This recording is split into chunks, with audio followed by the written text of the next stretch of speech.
Hey, how's it going everybody? BurntBrian here, and today I've got a fabulous beer to share with all of you, so come along and catch a buzz with me.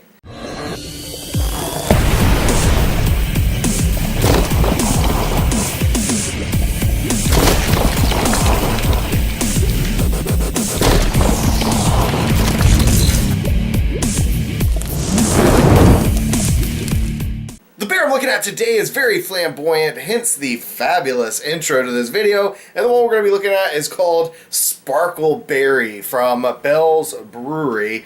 This is a raspberry Belgian style ale. It is a Belgian style triple ale brewed with raspberries. It says that this is brewed to celebrate our support of Kalamazoo pride. Sparkle Berry is slightly tart and effervescent with a ruby red hue. Sparkle on, all you shiny diamonds out there. Without wasting any time on this one, let's go ahead and pop the top. Now, typically, all of the Bell's beers that I've had have been pretty good for the most part. Hop Slam was a little bit of a disappointment because it wasn't as hoppy as I thought it should be, but they do put out several different styles of beers. Really, I think the only thing I've ever had from them is IPAs, so this is kind of a new step for me to try a raspberry berry beer for them. So why not? Let's go ahead and give this one a taste and a look at the pour.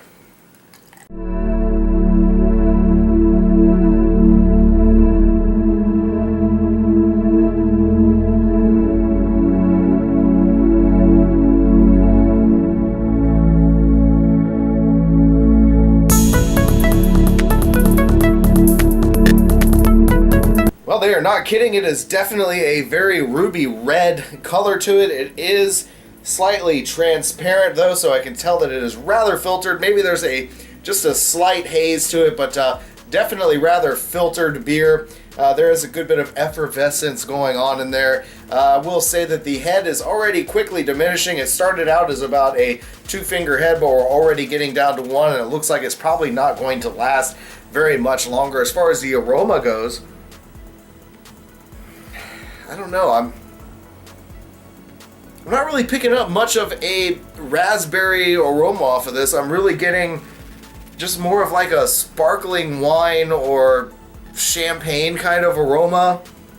And it's probably from the Belgian yeast style. I mean, it definitely has that Belgian-like aroma, but not really picking up any fruit, just more of a beer alcohol kind of tone on the front there. Maybe a generic kind of raspberry, not a fresh from the store raspberry.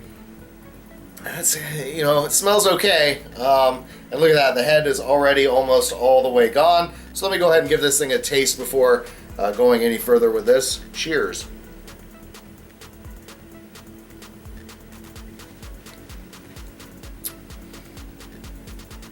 Yeah. It's not bad. It definitely doesn't have a great fresh raspberry flavor there. There is definitely some fruity characteristics. I am getting a little touch of the raspberry hint in there, but it's pretty much kind of dominated by that malty Belgian like alcohol kind of flavor. But I mean, you're getting the alcohol, but you've got a little touch of that Belgian beer in there. It's okay. I mean, it's definitely decent. It's just not what I was expecting. I was kind of thinking that there would be more of a burst of raspberry flavor coming through on this one. So it's kind of a little bit of a letdown in that sense. Still pretty decent. I don't know. Let me give it one more taste here. It's not terrible. It's definitely not something that I would pour down the drain. It does have kind of a dry mouthfeel, almost characteristic of like a red wine. So you're getting that very dry kind of aftertaste. That dry fruit and alcohol kind of tone that's coming through in the back. Not at all the fresh berry flavor that I was expecting out of it.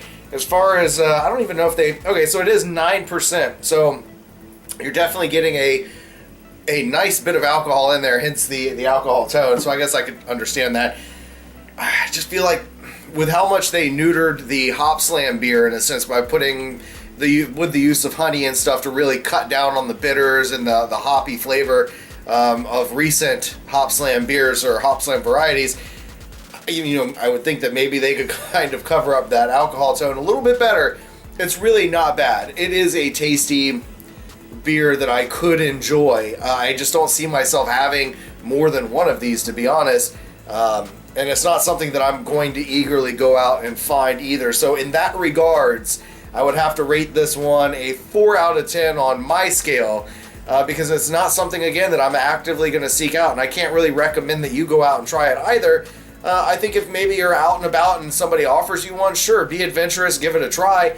I just, with how dry it is, I don't see it being very popular during the hot summer days. So if you're having a big, Pride Fest like they are, these big festivals, I just don't see this being something that a lot of people would want to drink, a large amount of. It might be a nice novelty to have one beer here or there, but I just don't see it being a huge seller. Again, just my opinion, one guy's view on this particular beer. So anyway, have you had this beer? If you have, please let me know down below in the comments. I know that it's kind of a limited supply that's going around. My local store only got in 1 case of this, and the guys there were nice enough to break up in a 4-pack so I could just buy a single to try. I really didn't want to buy a 4-pack, especially at the cost. And having tasted it, I do enjoy the experience. I think it was a wonderful beer, but I'm glad I did not buy a 4-pack of this stuff.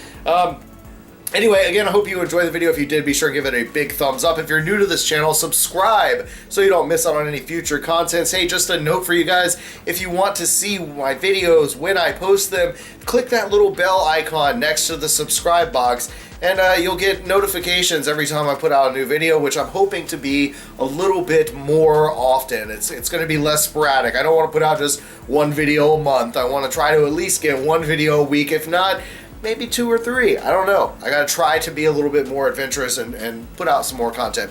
But anyway, be sure to subscribe and click the notifications and all that good stuff. And thanks for watching. And as always, stay toasty, my friends. Cheers.